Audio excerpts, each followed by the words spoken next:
L'intelligence artificielle aujourd'hui pose beaucoup de problèmes. Vous allez voir que derrière ces problèmes, il y a aussi des réponses intéressantes à avoir. On est face aujourd'hui à un conflit international, un conflit de conception même de la donnée au niveau mondial. Le big data est une notion qui n'est pas neutre. Toutes les données de santé ne se valent pas. Il y a des données de santé sur mon iPhone qui sont partagées au-delà des frontières. J'y consens. Qu'est-ce que veut dire, dans un contexte du numérique et santé, la notion de consentement?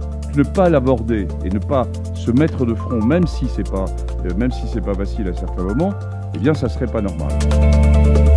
Dans ces technologies, il y a quelque chose qui favorise l'individualisme et qui va à l'encontre d'une vision solidaire des humains, de la recherche et de la médecine.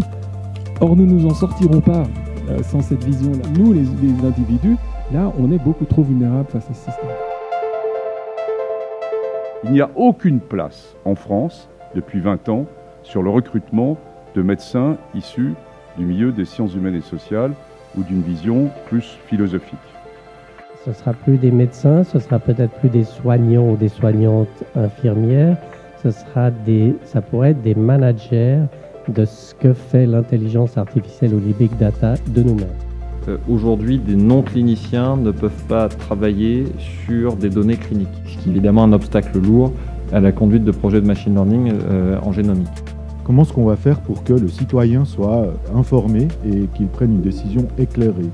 On n'a pas été capable, dans l'évolution de la médecine, de se mettre d'accord sur des protocoles, sur des qualités. Et chaque patient doit pouvoir aussi décider de ce qu'on fait de ces données.